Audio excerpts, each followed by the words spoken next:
আবারও স্বাগত জানাচ্ছি ২১শে বিজনেসে। সঙ্গে আছি আমি হিরোজমান।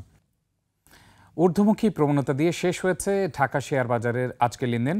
এরই সাথে এই পুরো সপ্তাহ ঊর্ধ্বমুখী প্রবণতা দিয়ে শেষ হয়েছে ঢাকা শেয়ার বাজারের লেনদেন এবং এই পুরো সপ্তাহে সূচক বৃদ্ধি পেয়েছে ১৭৩ পয়েন্ট। আজ সূচক বৃদ্ধি পেয়েছে ৩২ পয়েন্ট এবং দিন শেষে লেনদেন হয়েছে ৬৮০ কোটি টাকার কাছাকাছি, অর্থাৎ গতকালের মতোই লেনদেন হয়েছে আজ ঢাকা শেয়ার বাজারে। দর্শক, পুঁজিবাজার নিয়ে আরও বিস্তারিত জানতে এখন আমরা কথা বলবো সিডব্লিউটি অ্যাসেট ম্যানেজমেন্ট লিমিটেডের পরিচালক ও প্রধান নির্বাহী কর্মকর্তা তারেক ইব্রাহিমের সঙ্গে। আমরা যুক্ত হওয়ার জন্য অপেক্ষা করছি। আসসালামু আলাইকুম তারেক ভাই। ওয়ালাইকুম আসসালাম। জি তারেক ভাই, আপনার কাছে জানতে চাই এই পুরো সপ্তাহটি কেমন গিয়েছে বলে আপনার মনে হয়? অ্যাকচুয়ালি গত ১-১.৫ সপ্তাহ আগে আর কি বাংলাদেশ ব্যাংক যখন তার রিজার্ভের ডিক্লারেশনটা দিল যে $30 বিলিয়ন গ্রস রিজার্ভ ক্রস করেছে, তখন কিন্তু ম্যাক্রো ইকোনমিক সাইডে এবং বাজারের সাইডে একটা অপটিমিজম ছড়িয়ে পড়ে। এবং আপনারা একটু খেয়াল করে দেখবেন যে যে ফরেন ইনভেস্টররা যে ধরনের শেয়ার গুলাতে মানে পার্টিসিপেট করে, সেই শেয়ার গুলো কিন্তু অ্যাক্টিভিটিস বেড়েছে এবং আরো কিছু পজিটিভ নাম্বার, ইকোনমিক নাম্বার এসেছে। একটা হলো সঞ্চয়পত্রের সুদের হার কমানো হয়েছে, এটা ইন্ডিকেট করতেছে যে আরো রেট সামনে ফল করতে পারে। ইন অ্যাডিশন টু দ্যাট দেখা যাচ্ছে যে আপনার আপনার আমরা হিসাব করে দেখেছি প্রায় $6 বিলিয়ন বিভিন্ন আইএমএফ এবং ওয়ার্ল্ড ব্যাংকের সহায়তা সহ বিভিন্ন টাকাটা যে পাওয়া যাচ্ছে, এটার ইকুইভ্যালেন্ট টাকা হলো প্রায় ৭৩,০০০ কোটি টাকা। তো আগামী ৩ মাসে ইকোনমিতে ৭৩,০০০ কোটি টাকা যখন ঢুকবে, এটার ব্রড মানি ইফেক্ট কিন্তু প্রায় ৩ লক্ষ কোটি টাকার সমান। সো বাজারে যখন ৩ লক্ষ কোটি টাকা আসবে, প্রায় ব্রড মানির পরিমাণ 18% বেড়ে যাবে। তো ইকোনমিস্টরা এবং মার্কেট পার্টিসিপেন্টরা এক্সপেক্ট করতেছে যে এটার ফলে যে ট্রেজারি বিলের রেট যেটা 12% ছুঁই ছিল, এটা হয়তো সিঙ্গেল ডিজিটে নেমে আসবে। আমরা সবাই জানি যে ইন্টারেস্ট রেটের সাথে কিন্তু পুঁজিবাজারের একটা ঋণাত্মক সম্পর্ক আছে। তো আমরা যদি 12% থেকে ইন্টারেস্ট রেট সিঙ্গেল ডিজিটে নেমে আসে, আমরা এক্সপেক্ট করতে পারি যে মার্কেট ভালো হবে। জি, এই ক্ষেত্রে আগামী যে কয়েক সপ্তাহ রয়েছে, আপনি যেটা বললেন যে ফরেন ট্রেড ব্যালেন্সে আমরা $6 বিলিয়ন মতো বিভিন্ন লোন, অনুদান সবকিছু পেয়ে আমাদের ইকোনমিতে অ্যাড হবে এবং ইফেক্ট কিন্তু আসলে ৩ লাখ কোটি টাকার মতো। এই যে ইফেক্টটা পুঁজিবাজার আসলে কতটুকু পাবে? আর আরেকটি বিষয় হচ্ছে, পুঁজিবাজারে এখন সবগুলো ইন্ডিকেটর আপনার কাছে কি পজিটিভ মনে হচ্ছে কিনা? ব্রডার সেন্সে মার্কেটের বেশিরভাগ ইন্ডিকেটর এখন পজিটিভ আমার কাছে মনে হচ্ছে। এই কারণে যে অনেকগুলো কোম্পানিজ আছে, ব্লু চিপ থেকে শুরু করে স্মল ক্যাপ কোম্পানিগুলো, সবগুলোরই ভ্যালুয়েশন লেভেল কিন্তু বেশ রিজনেবল। মানে ধরেন ১০ বছর টার্মসে আমরা যদি অ্যাভারেজ করি, এটা বিলো অ্যাভারেজ ভ্যালুয়েশন মাল্টিপল আছে। So stocks are cheap, number one. Number two হলো যে আমরা ইকোনমিক ইন্ডিকেটরে যদি ধরি যে এই গভর্নমেন্ট আমাদের একটা পরিবর্তন হয়েছে, পরিবর্তনের পরে কারেন্সি স্ট্যাবিলাইজেশনের যে মেজার গুলো নেওয়া হয়েছিল, ইনফ্লেশন কন্ট্রোলের জন্য যে মেজার গুলো নেওয়া হয়েছিল, এগুলো কিন্তু এখন কাজ করা শুরু করেছে। লেটেস্ট ইনফ্লেশন ইন্ডিকেশন যে নাম্বার এসেছে, তাতে দেখা গেছে যে ইনফ্লেশন 9%, এবং কোন অ্যানালিস্টরা এক্সপেক্ট করতেছেন যে নেক্সট 3 মান্থসে হয়তো ইনফ্লেশন 6% বা তার আশেপাশে নেমে আসবে।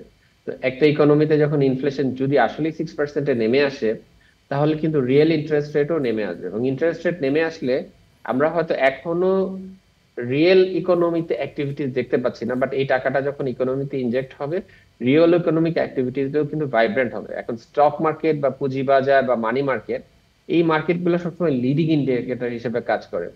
সো ইকোনমিতে যখনই লিকুইডিটি ঢোকে, এই মার্কেটগুলো আগে রিঅ্যাক্ট করে এবং লিকুইডিটিটা বের হয়ে যাওয়ার সময় রিয়েল ইকোনমি স্লো হওয়ার আগে এই মার্কেটগুলো স্লো হয়ে যায়। তো আমার মনে হচ্ছে যে ওভারঅল আমরা যে ফান্ডামেন্টাল স্টক ওয়াইজ যে মুভমেন্টটা দেখছি, তাতে মনে হচ্ছে যে এই ইন্ডিকেটর মুভমেন্টটা ইন্ডিকেট করতেছে যে আসলে ইকোনমি একটা পজিটিভ মোমেন্টামে যাবে, মার্কেটও আমরা এক্সপেক্ট করতেছি তার সাথে মোমেন্টাম মেইনটেইন করবে। জি, এই ক্ষেত্রে আমরা যদি লেনদেনের ভলিউম দেখি, যদিও অনেকখানি ইমপ্রুভ করেছে, ঈদের পর প্রায় 91% লেনদেনে ভলিউম বৃদ্ধি পেয়েছে, 600 কোটি টাকার ঘরে এখন এসছে লেনদেন। লেনদেন তো 1000 থেকে 1200 কোটি টাকা হওয়া উচিত, যে পরিমাণ স্ক্রিপ্ট রয়েছে পুঁজিবাজারে 400 কোটি টাকার মতো। তাহলে কি শুধুমাত্র সাধারণ বিনিয়োগকারীরাই লেনদেন করছে? প্রাতিষ্ঠানিক বিনিয়োগকারীদের অংশগ্রহণ কি একটু বেড়েছে কিনা? আমি ব্রডার নাম্বারটা হয়তো বলতে পারবো না, বাট আমি ধরেন যে টপ 20 টার্নওভার বা অ্যাক্টিভিটিস দেখে আমার কাছে মনে হচ্ছে যে এখানে সাধারণ বিনিয়োগকারীদের অংশগ্রহণ আছে। এছাড়াও আমার মনে হয় যে পুঁজিবাজারে গত 4 বছর যে একটা ট্রেন্ড ছিল যে আম, বিদেশি বিনিয়োগটা নেগেটিভ ট্রেন্ডে ছিল। আমার জি মনে হয় যে আগামী 2-1 মাসে যখন ডাটাটা আসবে আমরা দেখতে পাবো যে বিদেশি বিনিয়োগকারীদের অংশগ্রহণের পরিমাণটা পজিটিভ। জি এটা কিন্তু একটা পজিটিভ ইন্ডিকেটর অবশ্যই। ওভারঅল এইটাই যে বিদেশি বিনিয়োগকারীরা এখন আমাদের মার্কেটে আস্থা পাচ্ছে। জি তো এটা আমাকে বেশ আশাবাদী করতেছে এবং আমি মনে করি যে এটা লং টার্মের জন্য ভালো হবে। জি আপনি জানেন যে রিসেন্টলি একটি ইভেন্ট হয়েছিল ক্যাপিটাল মার্কেট নিয়ে, মার্চেন্ট ব্যাংকার্স অ্যাসোসিয়েশনের পক্ষ থেকে মানে আয়োজন করা হয়েছিল।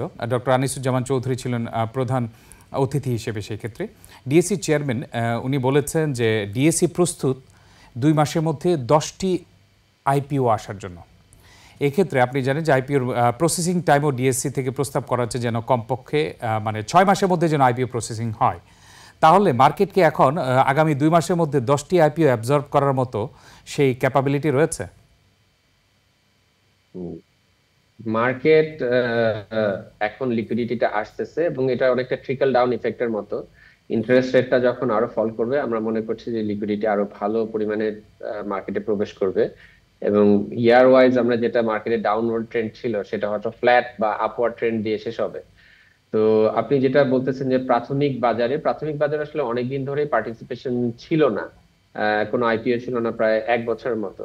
তো আমার মনে হয় যে যদি নতুন আইপিও আনার ব্যবস্থা করা হয় হয়তো জিনিসটা গ্র্যাজুয়াল অ্যাপ্রোচে গেলে ভালো হয়। দ্বিতীয় ব্যাপার হলো যে ফিক্সড প্রাইসিং এবং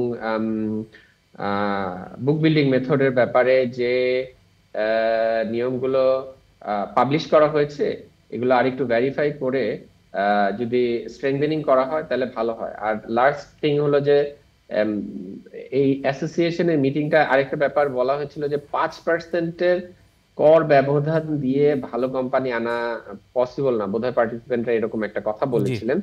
তো আমারও মনে হয় কি যে এটা আমরা আসলে ট্যাক্স অথরিটি, রেগুলেটরি অথরিটিদের সাথে আমরা বোঝাতে পারি, তাদেরকে ডিসকাস করতে পারি। কারণ হলো যে কোম্পানি লিস্টেড হলে আমরা যদি অ্যাকাউন্টিং স্ট্যান্ডার্ডটা মেনটেন করতে পারি গভর্নমেন্টের প্রকৃত কর আয়ের পরিমাণ কিন্তু বাড়বে।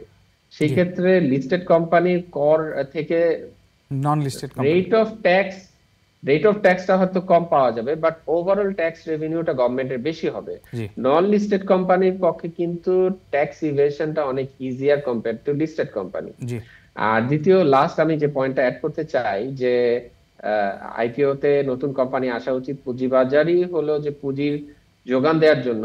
সেই ক্ষেত্রে তাদের অডিটিং স্ট্যান্ডার্ডটা যাতে প্রপারলি মেনটেন করা হয় এটার এনশিওর করাটা আমার মনে হয় দরকার, যাতে ক্ষুদ্র বিনিয়োগকারীরা ক্ষতিগ্রস্ত না হয়। জি গতকাল আপনি জানেন বিএসসিসি একটি প্রেস রিলিজ দিয়েছে। প্রধান উপদেষ্টা যে 5টি নির্দেশনা ছিল সেটি নিয়ে বিএসসিসি কাজ করছে এবং ফলো আপও করছে এই বিষয়টি নিয়ে। তাহলে এটিও পুঁজিবাজারে কিছুটা আস্থা ফেরাতে এবং এক্ষেত্রে কিন্তু বেসরকারি কোম্পানিগুলোকে পুঁজিবাজারে তালিকাভুক্তির বিষয়ে গুরুত্ব দিয়েছিল প্রধান উপদেষ্টা। তাহলে কি এটি আইপিওর ক্ষেত্রে সাহায্য করবে কিনা? আমি মনে করি সাহায্য করবে এবং আমাদের আসলে এই যে কার্যক্রমগুলো আছে এগুলো আসলে তো আমাদের পুঁজিবাজারে আমরা পজিটিভ অ্যাপ্রোচের কথা অনেকদিন ধরে বলে আসছিলাম এবং এটা মিসিং ছিল বেশ অনেক বছরই। সো জি এটা আসলে একদিনে বিল্ড করার ব্যাপার না, বাট আমরা এক্সপেক্ট করি যে এখন যে কার্যক্রমগুলো শুরু হয়েছে গুড ফেইথে এই কার্যক্রমগুলো ভবিষ্যতেও চালু রাখা হবে। যদি চালু রাখা হয় আমি খুবই আশাবাদী বাংলাদেশের পুঁজিবাজার নিয়ে। জি বাংলাদেশের অর্থনীতির যে আকার সে অনুযায়ী আমাদের পুঁজিবাজারে অনেক দূর গ্রো করার সুযোগ আছে। জি আপনাকে অসংখ্য ধন্যবাদ আমাদেরকে সময় দেওয়ার জন্য। আপনাকেও ধন্যবাদ। দর্শক, এতক্ষণ আমরা পুঁজিবাজার পরিস্থিতি নিয়ে কথা বলছিলাম সিডব্লিউটি অ্যাসেট ম্যানেজমেন্ট লিমিটেডের পরিচালক ও প্রধান নির্বাহী তারেক ইব্রাহিমের সঙ্গে। দর্শক, এবার নিচ্ছে একটি বিরতি। বিরতির পর দেশ বিদেশের ব্যবসা বাণিজ্য ও অর্থনীতির নানা খবর নিয়ে আসছেন জান্নাতুল বুশরা। ততক্ষণ আমাদের সঙ্গেই থাকুন।